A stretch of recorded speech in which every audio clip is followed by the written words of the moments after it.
Good morning everyone. स्वागत है आपका आपके अपने चैनल बीपी स्मार्ट एजुकेशन के अंदर। हम साइकोलॉजी से संबंधित क्वेश्चन है वो इस वीडियो के अंदर है वो करेंगे। ये सभी क्वेश्चन है वो शिक्षक भर्ती जो भी एग्ज़ाम है उन सभी एग्ज़ाम्स के लिए है, वो काफ़ी इम्पोर्टेंट ये क्वेश्चन है वो होने वाले हैं। तो हम सीधा स्टार्ट करते हैं। आज का हमारा फर्स्ट क्वेश्चन है, इससे पहले है वो हमने 100 क्वेश्चन है वो साइकोलॉजी के है वो करवा दिए। आज ये हमारा 101 नंबर से है वो क्वेश्चन है, ये होगा 101 नंबर वाला क्वेश्चन है। आज का फर्स्ट क्वेश्चन है कि निम्नलिखित में से कौन सा बाल विकास का एक सिद्धांत है वो नहीं है, हमसे पूछा है। हाँ और नहीं पर है वो हमें गोला लगा लेना है ताकि हमें याद रहे क्वेश्चन के अंदर आंसर है वो हमें क्या खोजना है। ए ऑप्शन है हमारे पास कि सभी विकास एक क्रम का पालन करते हैं। बी ऑप्शन है विकास के सभी क्षेत्र महत्वपूर्ण हैं। सी ऑप्शन है सभी विकास परिपक्व तथा अनुभव की अंतःक्रिया का परिणाम होते हैं। और डी ऑप्शन है कि सभी विकास अधिगम एक समान गति से आगे बढ़ते हैं। विकास और अधिगम है वो कभी एक समान गति से आगे है वो नहीं बढ़ते हैं। तो इस क्वेश्चन का जो डी नंबर ऑप्शन है वो राइट हो जाएगा इस क्वेश्चन के लिए। अगला क्वेश्चन है कि इनमें से कौन सा विकास का सिद्धांत है वो नहीं है, हमसे पूछा है। ऊपर वाले क्वेश्चन में भी इसी टाइप से पूछा था और इसी के अंदर भी इस टाइप से ही पूछा है।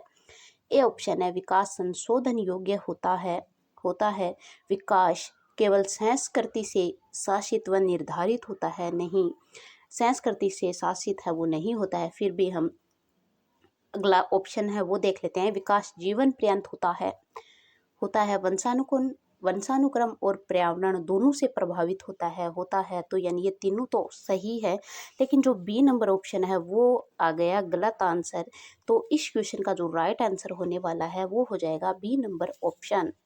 अगला क्वेश्चन है कि बच्चे का करवट बदलना, घुटनों के बल चलना आदि क्रियाएं किस सिद्धांत के अंतर्गत आती है। ए ऑप्शन है समान प्रतिमान का सिद्धांत। बी ऑप्शन है सामान्य से विशिष्ट क्रियाओं का सिद्धांत। सी ऑप्शन है दिशा का सिद्धांत। और डी ऑप्शन है चक्राकार विकास का सिद्धांत। तो बच्चा का करवट लेना, घुटनों के बल चलना यानी कि सामान्य, सबसे पहले सामान्य क्रिया करेगा बालक और फिर जो विशिष्ट क्रियाएं होगी वो करेगा। तो ये क्रियाएं आती है बी नंबर ऑप्शन, यानी कि पहले सामान्य से विशिष्ट का क्रियाओं का सिद्धांत है वो इस क्वेश्चन का राइट हो जाएगा। अगला क्वेश्चन है कि किस सिद्धांत के अनुसार यह माना जाता है कि नानी के गुण नातिन में तथा दादा के गुण पुत्र में प्रकट हो जाते हैं। ए ऑप्शन है अर्जित गुणों के संक्रमण का सिद्धांत। बी ऑप्शन है मौलिक गुणों का सिद्धांत। सी ऑप्शन है प्रत्यागमन का सिद्धांत। और डी ऑप्शन है विभिन्नता का सिद्धांत।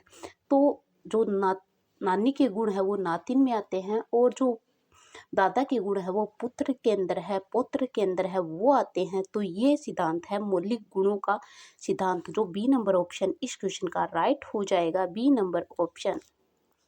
अगला क्वेश्चन है कि बालक के गत्यात्मक विकास में कौन सा क्रम सही है। ए ऑप्शन है LRSW, मतलब L listening, R reading, S speaking और W राइटिंग। तो इसके अंदर है वो क्रम कौन सा है, तो LSRW है वो क्रम हो जाएगा। तो डी नंबर ऑप्शन में है वो हमें दे रखा है, डी नंबर ऑप्शन इस क्वेश्चन का राइट हो जाएगा। अगला क्वेश्चन है कि गर्भ में शिशु को विकसित होने में कितने दिन लगते हैं। 150 दिन, 280 दिन, 390 दिन या 460 दिन। तो 280 है वो दिन है लगते हैं, 280 से 310 दिन तक है वो गर्भावस्था का जो होता है काल है वो होता है। तो बी नंबर ऑप्शन इस क्वेश्चन का राइट हो जाएगा। अगला क्वेश्चन है 107 नंबर का कि बाल विकास के क्षेत्र में जीवन इतिहास विधि का प्रयोग कर किसने शारीरिक व मानसिक आधार पर विवरण तैयार किया था।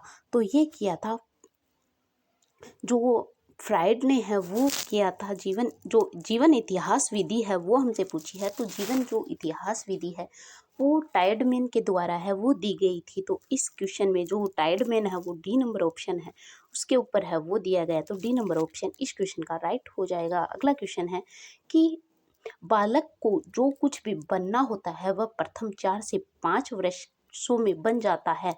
तो ये कहने वाले थे फ्राइड ने, है वो कहा था कि अगर बालक को जो भी कुछ बनना होता है तो वो शुरू के जो 4-5 ईयर होते हैं उसके अंदर है वो बन जाता है।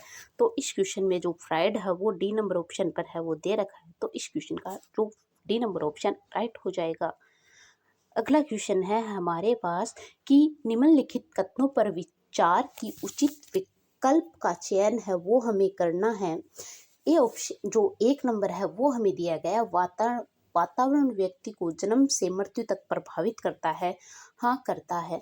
बी ऑप्शन है जो 2 नंबर स्टेटमेंट है वो दिया गया कि आनुवंशिकता व वातावरण का प्रभाव व्यक्ति के शारीरिक व मानसिक विकास पर पड़ता है। व्यक्ति के जो शारीरिक आनुवंशिकता है वो वातावरण का प्रभाव व्यक्ति की शारीरिक व मानसिक विकास पर पड़ता है। जो 3 नंबर स्टेटमेंट है वो हमें दिया गया है कि बालकों के विकास में परिवेश की महत्वपूर्ण है वो भूमिका है वो होती है। तो ए नंबर जो ऑप्शन है वो भी सही है कि जन्म से मृत्यु तक है वो जो वातावरण है वो व्यक्ति को प्रभावित करता है। 2 नंबर स्टेटमेंट है कि आनुवंशिकता एवं वातावरण का प्रभाव व्यक्ति के शारीरिक मानसिक विकास पर पड़ता है, यानी शारीरिक मानसिक विकास के अलावा है वो समस्त जो व्यक्तित्व है उसके ऊपर पड़ता है इसका प्रभाव। तो ए भी सही है और हमारे पास जो 3 नंबर ऑप्शन है वो भी सही है। तो इस यानी ए और जो 1 और 3 नंबर है वो इस क्वेश्चन का राइट हो जाएगा। सी नंबर ऑप्शन 1 भी सही होगा और जो 3 है वो भी सही होगा। इसके अलावा जो शारीरिक मानसिक यानी सभी गुणों के ऊपर है वो पड़ता है आनुवंशिकता व वातावरण का प्रभाव। तो इस क्वेश्चन में 1 और 3 सही आ जाएगा। अगला क्वेश्चन है कि वस्त्र पहनने के कौशल में बालिकाएं बालकों की तुलना में जल्दी निपुणता प्राप्त कर लेती है क्योंकि ये ऑप्शन है उनकी कलाई लचीली होने के कारण वे मांसपेशियां संयोजन आसानी से कर लेती है। सही बात है ये, वे बालकों से अधिक निपुण होती है। जरूरी नहीं है कि वो बालकों से अधिक निपुण हो, ऐसा है वो कहीं नहीं लिखा है। सी ऑप्शन है सीखने की क्षमता है वो अधिक होती है। डी ऑप्शन है वे अनुकरण से सीख जाती है नहीं। तो इस क्वेश्चन में जो सबसे ज़्यादा जो उचित आंसर है वो आ जाएगा 1 नंबर ऑप्शन कि जो बालिकाओं की जो मांसपेशियां है वो संयोजन आसानी से है वो कर लेती है क्योंकि उनकी जो कलाइयाँ होती है वो लचीली होने के कारण। तो 1 नंबर ऑप्शन इस क्वेश्चन का राइट हो जाएगा, ए नंबर ऑप्शन। अगला क्वेश्चन है कि सूक्ष्म क्रियात्मक कौशलों के अंतर्गत आते हैं। सूक्ष्म क्रियात्मक कौशल के अंतर्गत है वो कौन कौन से है वो कौशल आते हैं। ए ऑप्शन है पकड़ना, बी ऑप्शन है लिखना, सी ऑप्शन है चित्र बनाना और डी ऑप्शन है ये सभी। तो पकड़ना आता है, लिखना आता है और चित्र बनाना आता है, सभी आते हैं। तो इस क्वेश्चन में डी नंबर ऑप्शन इस क्वेश्चन का राइट हो जाएगा। अगला क्वेश्चन है कि बालकों के जो संवेग है वो संबंधित होते हैं, किससे संबंधित होते हैं? मूर्त वस्तुओं से, अमूर्त से, मूर्त व अमूर्त से और डी ऑप्शन है उपरोक्त में से कोई नहीं। तो जो बालकों के जो संवेग है वो संबंधित होते हैं मूर्त वस्तुओं से, जिसे वो देखते हैं उसे ही है उसके जो संवेग है वो बाहर आते हैं। ए ऑप्शन जैसे कि कोई बच्चा है अगर किसी दूसरे बच्चे के हाथ में खिलौना देखता है यानी मूर्त वस्तु है तो ही वो अपने संवेग है वो प्रकट करता है, यानी कि उसे लेने की इच्छा है वो जाहिर करता है। अगला क्वेश्चन है 113 नंबर का कि बच्चों में बोलने की योग्यता का विकास तभी संभव है जबकि स्वर यंत्र परिपक्व हो, प्रेरणा मिले, अनुकरण का मौका मिले या उपरोक्त सभी। तो जो बालक है उनके अंदर बोलने की योग्यता का विकास है वो तभी होगा जब उनमें स्वर यंत्र यानी कि उनके बोलने की जो क्षमता है वो परिपक्व होगी, प्रेरणा मिलेगी, अनुकरण मिलेगी। तो इस क्वेश्चन का जो डी नंबर ऑप्शन राइट हो जाएगा। अगला क्वेश्चन है 114 नंबर का कि बालक के भाषा विकास में अनुकरण, संबंधता और किसका महत्वपूर्ण स्थान होता है? तो बालक का जो विकास है भाषा विकास में अनुकरण, संबंधता और किसका महत्वपूर्ण स्थान होता है, तो प्रेरणा का है वो सबसे महत्वपूर्ण है वो स्थान होता है बालक में भाषा विकास के अंदर। ए नंबर ऑप्शन इस क्वेश्चन का राइट हो जाएगा। अगर बालक को है वो प्रेरणा है वो दी जाएगी तो बालक का जो विकास है, उसका भाषा विकास है वो अनुकरण और संबंधता स्थापित करके है। अगर उसे प्रेरणा मिल जाए तो और बेहतर उसका विकास है वो हो सकेगा। ए नंबर ऑप्शन इस क्वेश्चन का राइट हो जाएगा। अगला क्वेश्चन है 115 नंबर का कि संवेग व्यक्ति की उत्तेजित दशा है, यह कथन निम्नांकित में से किसका है। ए ऑप्शन है वुडवर्थ प्याजे का, वुडवर्थ का, वेलेंटाइन का या रोज का। तो ये जो संवेग है व्यक्ति की उत्तेजित दशा है ये कहने वाले थे प्याजे। ए नंबर ऑप्शन इस क्वेश्चन का राइट हो जाएगा। अगला क्वेश्चन है कि किस अवस्था के सामाजिक विकास में यौन विरोध की भावना है वो पाई जाती है। शेष अवस्था, पूर्व बाल्यावस्था, उत्तर बाल्यावस्था या किशोरावस्था। तो इस क्वेश्चन जो सामाजिक विकास में यौन विरोध की जो भावना है वो बाल्यावस्था के अंदर है वो पाई जाती है, यानी उत्तर बाल्यावस्था है वो इस क्वेश्चन का राइट हो जाएगा। C number option. अगला क्वेश्चन है हमारे पास कि निम्नलिखित में से कौन सा बुद्धि और विकास के सिद्धांतों से संबंधित नहीं है। यह ऑप्शन है निरंतरता का सिद्धांत, वर्गीकरण का सिद्धांत, समन्वय का सिद्धांत या व्यक्तिगतता का सिद्धांत।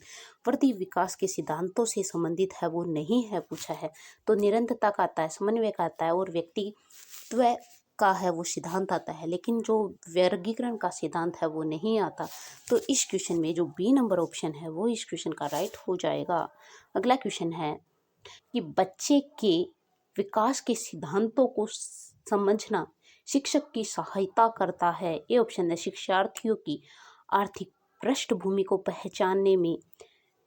बी ऑप्शन है शिक्षार्थियों को क्यों पढ़ना चाहिए, यह औचित्य स्थापित करने में। सी ऑप्शन है विद्यार्थियों की भिन्न अधिगम शैलियों को प्रभावी रूप से संबोधित करने के लिए। विद्यार्थियों की डी ऑप्शन है शिक्षार्थियों की सामाजिक स्तर को पहचानने के लिए। यानी जो सहायता है शिक्षक है वो सभी प्रकार से करता है, लेकिन इसके अंदर से हमें बेस्ट ऑप्शन है वो चुनना है। तो इस क्वेश्चन में जो सी नंबर ऑप्शन है वो इस क्वेश्चन का राइट हो जाएगा कि शिक्षार्थियों की विभिन्न अधिगम शैलियों को प्रभावी रूप से संबोधित करने में है वो शिक्षक की है वो सहायता करता है विकास के सिद्धांत। अगला क्वेश्चन है 119 नंबर का कि किशोरों में संवेग का विकास किया जा सकता है। संवेगों का विकास है वो कब किया जा सकता है। ये ऑप्शन है कला, साहित्य, संगीत, सांस्कृतिक कार्यक्रमों के द्वारा, अर्थशास्त्र के अध्ययन द्वारा, चिकित्सा शास्त्र के अध्ययन के द्वारा और उपरोक्त सभी के द्वारा। तो इसके अंदर जो संवेगों का विकास है, अगर बच्चों जो किशोर हैं उनके अंदर कला, साहित्य, संगीत और सांस्कृतिक कार्यक्रम के द्वारा है वो इनमें संवेगों का विकास है वो किया जा सकता है। ये ऑप्शन इस क्वेश्चन में राइट हो जाएगा। अगला क्वेश्चन है 120 नंबर का कि अवधारणाओं का विकास मुख्य रूप से का हिस्सा है। अवधारणा का जो विकास है वो मुख्य रूप से किसका हिस्सा है। ये ऑप्शन है शारीरिक विकास, सामाजिक विकास, संवेगात्मक विकास या फिर बौद्धिक विकास। जो अवधारणाओं का विकास है वो बौद्धिक विकास का है वो हिस्सा है वो होता है। डी ऑप्शन इस क्वेश्चन का राइट हो जाएगा। अगला क्वेश्चन है कि विद्रोह की भावना की प्रवृत्ति निम्नलिखित में से किस अवस्था में होती है। बाल्यावस्था, शैशवावस्था, पूर्व किशोरावस्था या फिर जो मध्य किशोरावस्था। तो ये जो पाई जाती है वो बाल्यावस्था के अंदर है वो पाई जाती है। तो यानी कि इस क्वेश्चन में जो बेस्ट ऑप्शन है बाल्यावस्था भी है और पूर्व किशोरावस्था भी है। तो जो पूर्व किशोरावस्था के अंदर है वो आ जाएगी, क्योंकि बाल्यावस्था का अंतिम कालक्रम होता है और जो किशोरावस्था है वो शुरू ही होती है। तो उस स्टेज के अंदर है वो विद्रोह की जो भावना है वो जो बालक होते हैं उनके अंदर है वो देखने को है वो मिलती है। तो सी नंबर ऑप्शन इस क्वेश्चन में राइट हो जाएगा। अगला क्वेश्चन है कि विकास के सिद्धांतों के बारे में निम्नलिखित में से कौन सा कथन है वो गलत है वो हमसे पूछा है। ये ऑप्शन है कि विकास एक परिमाणात्मक प्रक्रिया है जिसका ठीक ठाक मापन हो जाता है, ठीक ठाक मापन हो जाता है। बी ऑप्शन है विकास परिपक्व और अधिगम पर आधारित होता है। विकास वंशानुगत और वातावरण के बीच सतत अन्योन्य क्रिया से होता है। और डी ऑप्शन है प्रत्येक बच्चा विकास के चरणों से गुजरता है और फिर भी बच्चों में व्यक्तिगत विभिन्नताएं बहुत आती है। तो इस क्वेश्चन में बी सही है, सी सही है और डी सही है, लेकिन जो ए नंबर ऑप्शन है ये गलत है कि परिमाणात्मक प्रक्रिया है और इसका ठीक ठाक है वो मापन है वो हो जाता है। तो ए नंबर ऑप्शन इस क्वेश्चन में है वो राइट आ जाएगा, क्योंकि हमसे गलत है वो कथन पूछा है। तो ए नंबर ऑप्शन इस क्वेश्चन में राइट हो जाएगा। अगला क्वेश्चन है हमारे पास कि श्रीमती कुमार का पहला बच्चा 10 महीने में चलने लगा और उनका दूसरा बच्चा 12 महीने का है और अभी भी चल नहीं रहा है। वह दुखी या चिंतित नहीं है। क्यों नहीं है वो दुखी या चिंतित? ए ऑप्शन है उनके पति ने कहा कि जब तक वे 14 महीने के नहीं हुए थे उनका चलना शुरू नहीं किया था। बी ऑप्शन है वह जानती है कि वह जितना अधिक इंतजार करेगी उतना ही अधिक उनके पैर चलने के लिए मजबूत होंगे। सी ऑप्शन है एक पड़ोसी का लड़का भी 18 महीने का है और वह भी चल नहीं रहा है। और डी ऑप्शन है वह जानती कि चलने के विकास के लिए वह अभी सामान्य समयबंध के अंतर्गत है वो। तो इस क्वेश्चन में ये कोई बात नहीं हुई, ये कोई बात नहीं हुई और ये कोई बात नहीं हुई। तो इस क्वेश्चन में जो डी नंबर ऑप्शन इस क्वेश्चन में राइट हो जाएगा। अगला क्वेश्चन है 124 नंबर का कि पूर्वाग्रही किशोर किशोरी अपने के प्रति कठोर होंगे, समस्या के प्रति, जीवन शैली के प्रति, संप्रत्य के प्रति या वास्तविकता के प्रति। तो जो समस्या के प्रति है वो पूर्वाग्रही है वो होंगे, जो पूर्वाग्रही किशोर किशोरी समस्या के प्रति है वो होंगे। तो इस क्वेश्चन में ए नंबर ऑप्शन इस क्वेश्चन का राइट हो जाएगा। आगे की क्वेश्चन है वो हम करेंगे कल। तब तक के लिए धन्यवाद आपको। जय हिंद, जय भारत।